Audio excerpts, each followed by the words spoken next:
Hey everybody, Chris here at Torturebarn Fitness. I hope everybody's doing well with their New Year's resolutions so far this year, by the way.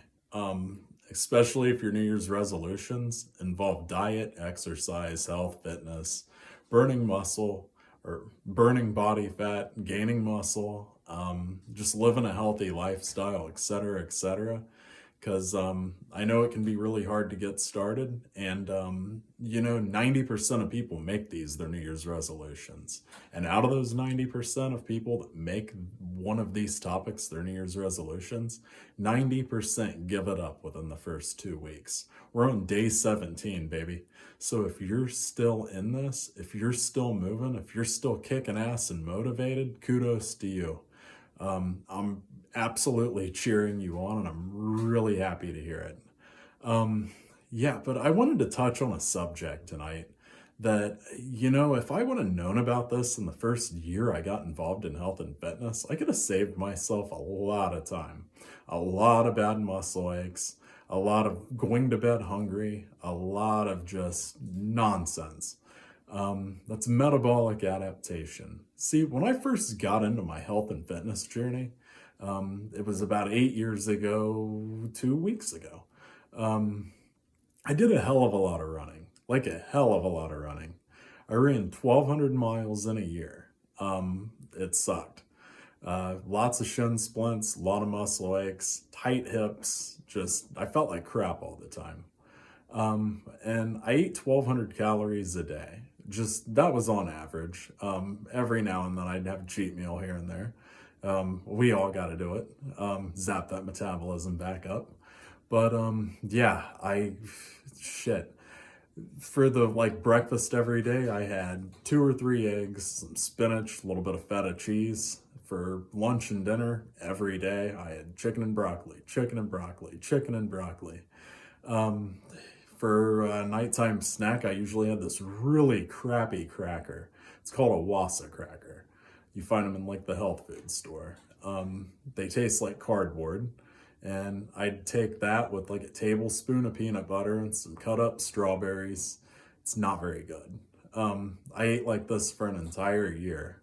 See what happens when you do this, when you have this harsh calorie deficit and train like that, which a lot of people do when they start out, you end up adapting to it rather quickly within the first few weeks, usually. Usually the first week you lose a lot, second week it's a couple pounds, third week it's another pound or two, but you adapt to it. So there's only a couple things you can do when this happens, and one is you could add more exercise, which sucks actually, because you're already running 5 hours a week.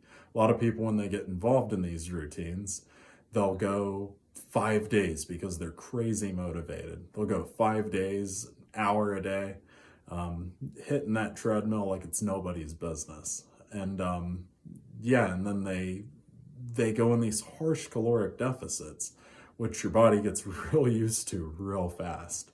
And once you're at 1,200, there's little to no room to go. I mean, you can go to 1,000, then anything below that, you're just miserable all the time. And that was me for the first year, just absolutely miserable trying to keep this up.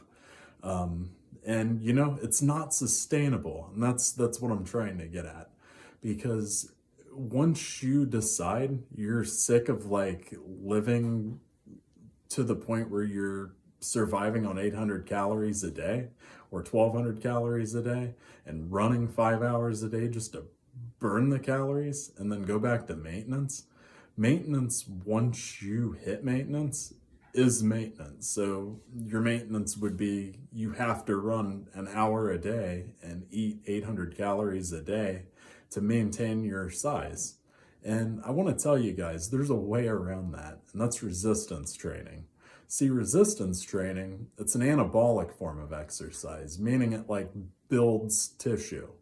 And cardio, it's a catabolic form of exercise, meaning it breaks down muscle tissue and fat tissue. So basically, that's why you're plateauing, because once it breaks down a certain amount of tissue, you're metabolically adapted to that number. But with resistance training, if you say gain 7 pounds of muscle, for each pound of muscle you gain, you're metabolically burning an additional 50 calories. So not only are you adapting to the number that you're throwing at yourself with the cardio, you're basically going in reverse of that. So you're building your metabolism, and you can get yourself to a sweet spot with resistance training where you could eat 3, 4, 5,000 calories a day and still burn body fat and also build muscle. It's a good way to sculpt your body, and it's basically the number one form of exercise. The number one form of exercise to get yourself to the goal you want to hit. And I suggest it to anybody. There's some programs out there. There's one called 5x5. It's the best form of exercise to basically get to the place you want to be and continue to keep it long-term and sustainably. And yeah, if anybody needs my help at all, designing a program just to discuss macronutrients or just forms of exercise to do to realistically hit your goals long-term, please hit me up, because I'm always here and I'm always willing to listen. But until next time, I hope this did somebody some good, and yeah, stay fresh, folks.